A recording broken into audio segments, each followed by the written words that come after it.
32 মাস পর বাংলাদেশ দলে ফিরলেন জিকো। আগামী 5 জুন 2026 তারিখে সান মারিনোর বিপক্ষে অনুষ্ঠেয় প্রীতি ম্যাচের জন্য বাংলাদেশ ফুটবল ফেডারেশন বিএফএফ জাতীয় দলের 30 সদস্যের প্রাথমিক তালিকা ঘোষণা করেছে। এই দলে আছে আনিসুর রহমান জিকুর নাম। দীর্ঘ 32 মাস পর জাতীয় দলে ফিরেছেন তিনি। সবশেষ 2023 সালের সেপ্টেম্বরে বাংলাদেশ দলে খেলেছিলেন জিকো। এরপর নিষেধাজ্ঞা আর ফর্মহীনতার কারণে দল থেকে ব্রাত্যই হয়ে পড়েছিলেন তিনি। সর্বশেষ বাংলাদেশ ফুটবল লিগে 5টি ক্লিনশিট রেখেছেন তিনি।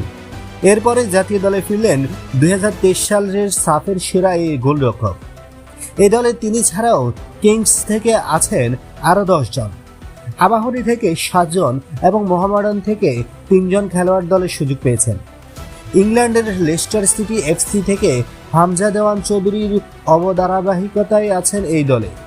সঙ্গে আছেন সমিত সোম।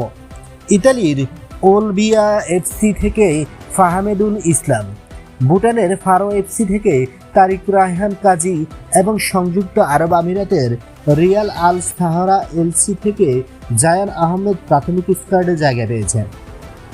বন্ধুরা, নিত্য নতুন খবরাখবর সবার আগে পেতে আমাদের ইউটিউব চ্যানেলটি সাবস্ক্রাইব করে পাশে থাকা বেল আইকনটি অন করে দেওয়ার অনুরোধ রইল।